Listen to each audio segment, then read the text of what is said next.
I need to get out of here. I need to go home. How can I go home? Like, is there going to be more explosions? It was all surreal. It is still surreal now, but yeah, still a little bit shocked. And Brittany, what had happened and you heard that noise? What did you think? I mean, I'm trying to get a sense from the people. Was it just instinctual that you knew it was something wrong? Did you think it could be either something accidental or something celebratory, or did you just know? I mean, me personally, I felt and heard the boom. I didn't think it was a celebratory thing. People around us were like, are they shooting off cannons? I'm like, there's no way, there's no way it's a cannon. It's something serious. And then, at a minute and a half later, you hear all the emergency vehicles, and then you know that it wasn't a celebratory thing. You know that it was, it's something different, something wrong. All right, well, Brittany, thank you very much for talking to us. All right, yeah. All right, thanks, dear. Now, Representative Mike McCall. Yes, we will bring the perpetrators to justice, and hopefully move this thing forward. And in your briefings, Chairman McCall, is there any sense, I mean, I guess let's just start off first of all with the bombs, the explosive devices, I'll say, themselves. Former FBI Assistant Director has told us that the quality, this wasn't incredibly sophisticated. Is that also what you have been briefed to the same effect? Not terribly sophisticated, but they never really are. The one bit of piece of information that's been reported out there is that there are ball bearings used with these devices, which would be compatible with an IED. We've been concerned about IEDs coming into this country and being detonated for quite some time, since 9/11. If that, in fact, is the case, that could give some insight into the signature threat of the perpetrator and the possible motivation. But at this point in time, it would be premature to conclude who the perpetrator really is. And in terms of the detonation, there were some reports which proved to be erroneous that they had shut down cell phone service in the Boston area because they were worried that further explosive devices could be triggered by cell phones. But the device that did go off, do you have any knowledge from your briefing in terms of how that was detonated? I don't. I heard the same report you did, that cell phones were confiscated. If a cell phone was used, obviously that isn't consistent with an IED device. And I think it's also important to note that my understanding is that there may be a person of interest now in custody that's undergoing questioning. I think, Aaron, while this is clearly an act of terrorism, what's unclear at this point is whether it's a foreign or domestic threat. And I think that's the unanswered question at this point in time.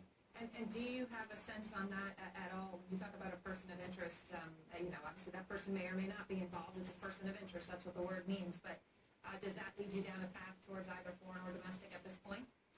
It doesn't, because we don't know anything about the person of interest at this point in time, other than that they are in custody. That's good news. I mean, law enforcement. And I do want to commend the Boston Fire Department, Police Department, for their quick response on the scene to save lives. Very tragic. 2 killed, 22 injured, including 8 children. This is a horrible, horrible tragedy. But the fact that they're moving so quickly to get to the point of putting someone in custody, I think is a very positive, good sign that hopefully we'll be getting some answers soon. And there has also been some questions already as to what the preparations were. For example, no one in that grandstand area or around says that they had to go through any sort of metal detection or bag check.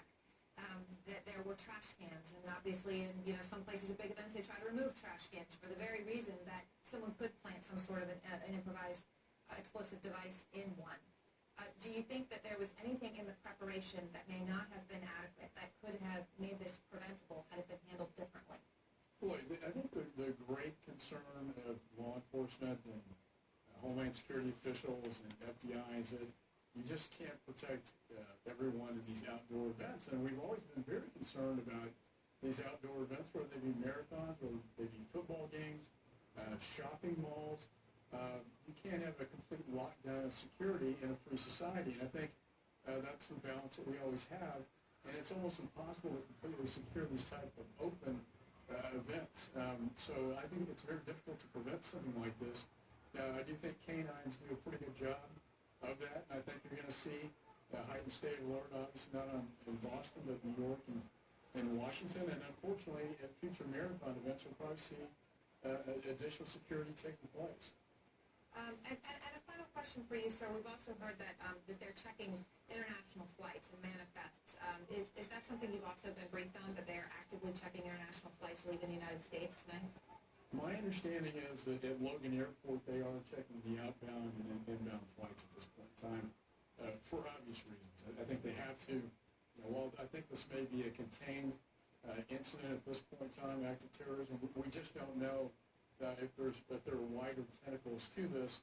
And I think the great concern is any future bombs going off within the next couple of hours. My understanding is, to be calm, that they believe they have both the bombs that went off at the Marathon and the one that was self-detonated by the Coast Guard, is my understanding, at the JFK Library. They do believe they have contained this attack at this point in time. And if I could just add, the White House contacted me not too long after this event. Mm-hmm. We had a very good conversation. At times like this brings the nation together. We both, agree this is not a Republican, Democrat issue. It's a truly American issue. That I think it's a time when we all come together. And Chairman Call, quickly, just before we go, because I want to make sure I understand, because obviously Boston Police have been a little vague on this whole issue of whether anyone was in custody. You said that someone was undergoing questioning, a person of interest in custody. Was that also in your briefing today? We just got this report as of within the last few minutes. Okay. That a person of interest is in custody and is being asked questions. That doesn't mean necessarily that this is the person who did it. Right. But there is a person of interest in custody that's being questioned. All right, and there's nothing else you can tell us about that person at this point? It would be irresponsible for me to do so at this All point right, in time. I understand. And that is the ultimate question: is this a foreign or domestic act of terrorism? Absolutely. Chairman McCall, thank you very much for taking the time answering all of our questions. We really appreciate it, as do our viewers.